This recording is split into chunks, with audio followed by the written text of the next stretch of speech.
वही प्रजनन युक्तियाँ। क्या आप हर रोज़ एक प्रकार का खाना खाते हैं? एक ही चावल, एक ही दाल आप हर रोज़ खाते हैं? क्या आपके खाने में विशिष्टता होती है या नहीं होती है? अगर होती है तो क्यों होती है?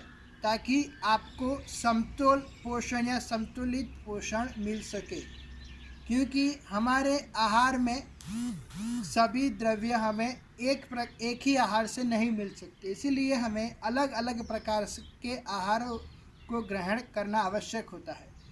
ऐसा ही ऐसी ही समान घटना पुष्प में या वनस्पतियों में होती है कि उनमें अधिकतर स्वपरागण हो जाने से, बार बार स्वपरागण हो जाने से उसका जो अंतः प्रजनन है उसमें अवनमन हो जाता है। मतलब वो कोई अन्य कोई जातियों का निर्माण नहीं कर सकते। सिर्फ उनमें उद्विकास की कोई संभावना ही नहीं रहती और सिर्फ उनमें एक ही प्रकार के पुष्प आते रहते हैं।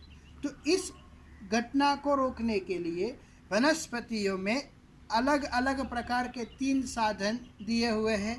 पहला साधन है कि प्रोटेंड्री।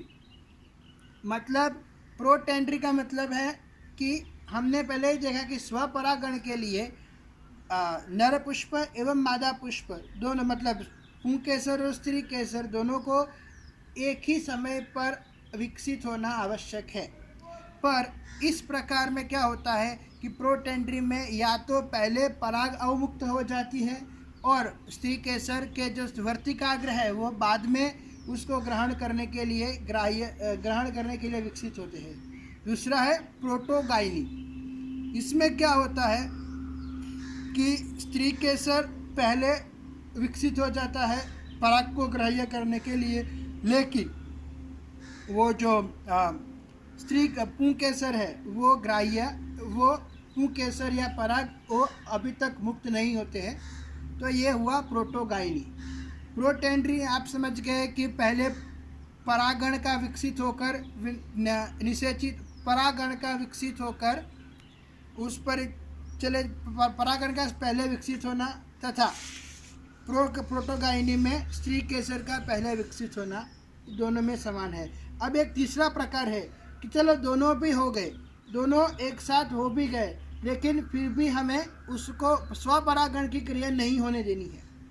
तो हम क्या करेंगे कि पराग कण को अंदर ग्राह्य तो कर लेगा वर्तिकाग्र, पर उसमें ना तो पराग नलिका की वृद्धि होगी ना तो अंडक का विकास करने वो देगा। तो ये हो गया स्व असामंजस्य। अपने आप ही अपना स्वपरागण रोककर पर परागण को बढ़ावा देना है। तो और एक अन्य विधि है कि एक लिंगी पुष्पों का निर्माण करना। एक लिंगी पुष्प मतलब एक नर पौधा अलग जगह पर होगा और मादा पौधा अलग जगह पर होगा। दोनों के बीच में परागण को संपन्न करने के लिए हमें किसी न किसी वाहक की ज़रूरत पड़ेगी। अब हम वाहक के तौर पर कीटक किसी को भी इस्तेमाल करेंगे तो वो हो गया पर परागण। तो ये भी एक पर परागण का विकास करना, पर परागण की प्रवृत्ति को विकसित करना या बढ़ावा देने की एक प्रक्रिया है। अब पर परागण क्यों आवश्यक है?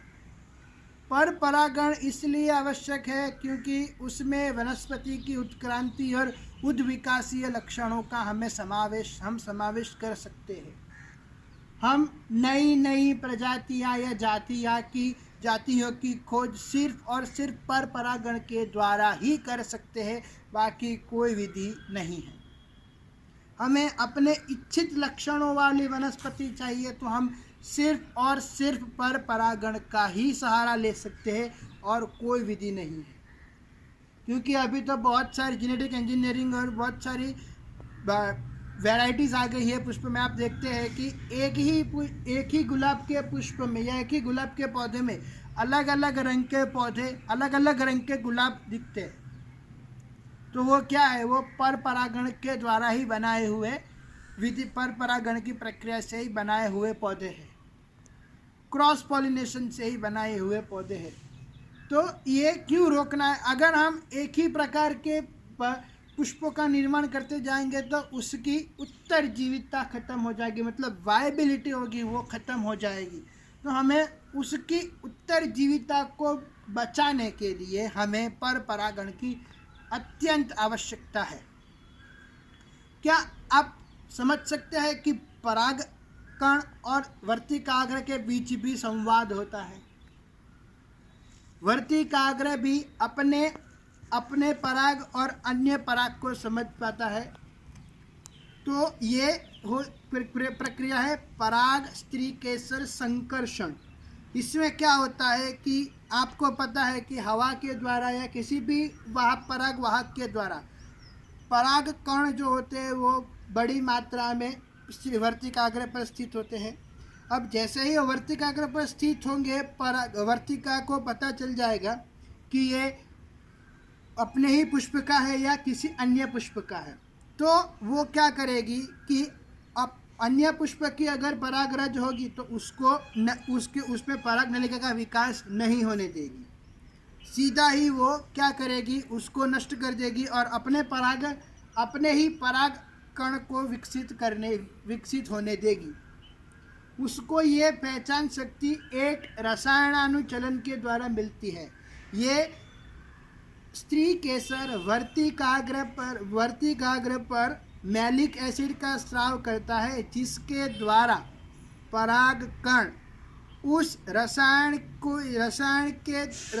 से आकर्षित होकर परागण को संपन्न करता है। तो यह हुआ पराग स्त्री केसर संकर्षण।